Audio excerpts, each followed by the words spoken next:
This video explains how to use the MEPworx Psychrometrics program. So you can see here we're in the mechanical menu. We don't have a floor plan selected, so we're doing a non-floor plan based job. And you can see here the Psychrometrics icon. Click on the icon, starting with a new file.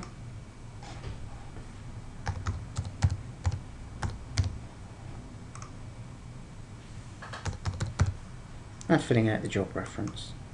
There are a list of standard systems you can apply here, so you can pick from one of our prefixed systems. What I'm going to do is show you how to create your own system. So we can cancel this dialog box, and this will present us with a grid. The idea being to drop the icon onto the grid to create a system. Selecting the air supply,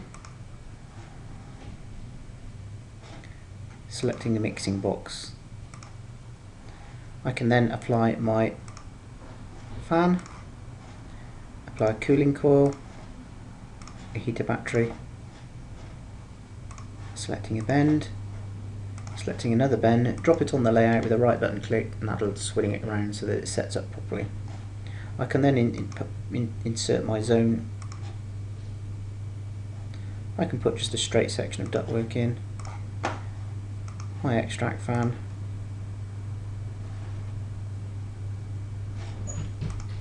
my dividing T so I can introduce recirculated air, and finally my exhaust to atmosphere. I'm now in a position to be able to start the calculation from the display menu, selecting Calculate. This presents me with a psychrometric chart, and the screen split into three sections. You can see here the psychrometric chart, the data entry dialog box, and the layout. On the display menu I can show extended details, so when I calculate a system it gives me details about the position I'm looking at, and also I can show a detailed chart, and of course in usual Windows style you can move these dialog boxes around the screen. To actually enter the data you have to select from the layout. So if I, for example, go to my room zone and load and enter a sensible heat gain, enter a latent heat gain, the temperature rise across the space, and the room condition at position 9, which is effectively the extract. So I'm holding the room at 21 degrees and a saturation of 55%. I then click once on the screen and that creates my condition. There you can see this applied to the room with your 8-degree delta T. You can see the change in moisture content with the increase in moisture based on the latent, giving rise to position number 9. 21 degrees. What I can do now is go to my atmospheric condition, the input from outside, specify the external weather condition and the saturation. Again, clicking on the layout will revise that, and there's my outside condition.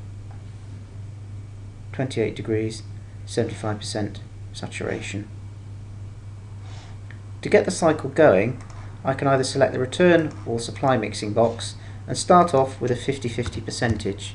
This merely gets the cycle going, and you can now see under those conditions we've got our cooling requirement and our sensible heating requirement from our heater battery.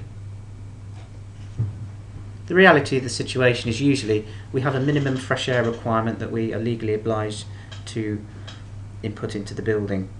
We can do this by monitoring the requirement by going to the first position, ticking on the box and selecting monitor position 1, and this will give us currently the flow rate at 50% supply, 50% recirculation. Based on occupancy levels we may actually only have a minimum fresh air requirement of 2 cubic meters per second, so we can modulate the return air mixing box until this flow condition gets as near as we can down to 2 meters cubed per second. We can then enter the return mixing box and we can start increasing using the up arrow tab key on your keyboard, and you can see this figure on the flow in position 1 is now beginning to reduce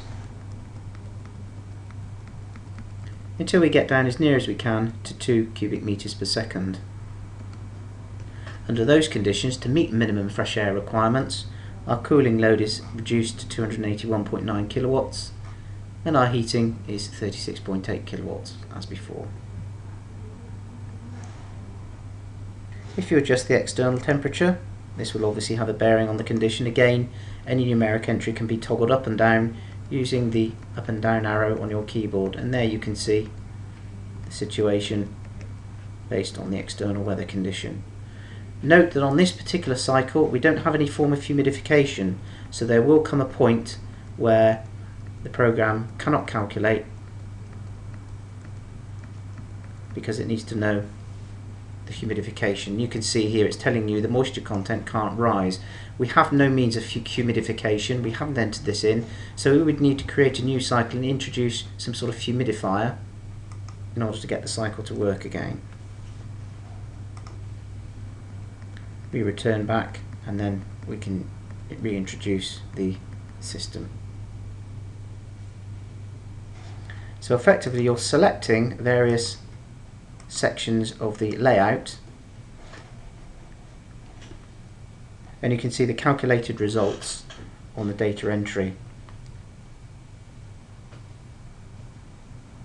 Any entries that you want to be calculated, you need to enter as a series of 6 asterisks. So for example, earlier on in the calculation we wanted to predict the flow rate.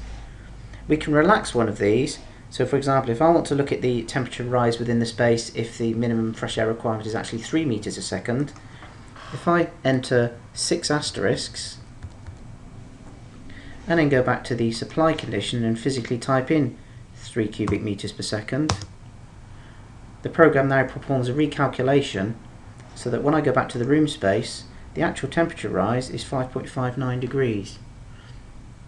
A trap a lot of people fall into is trying to overspecify. Trying to specify a temperature rise and a supply condition and a room condition is based on an iterative cycle. It's trying to make 2 and 2 equal 5. You can't do it, so you have to relax some of the data entries, as I did earlier, by entering the 6 asterisks. You can actually display the extended details as well about each part of the system. If I wish to look at the conditions off and on the coil, I can display extended. That gives me all my psychrometric conditions. If I wish to look at the supply condition,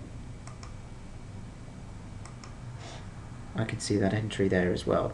Any data on the extended view that's highlighted in bold are engineer entered data entries. The grey is calculated. So you can actually create all sorts of different systems by putting together your own icons and looking at various systems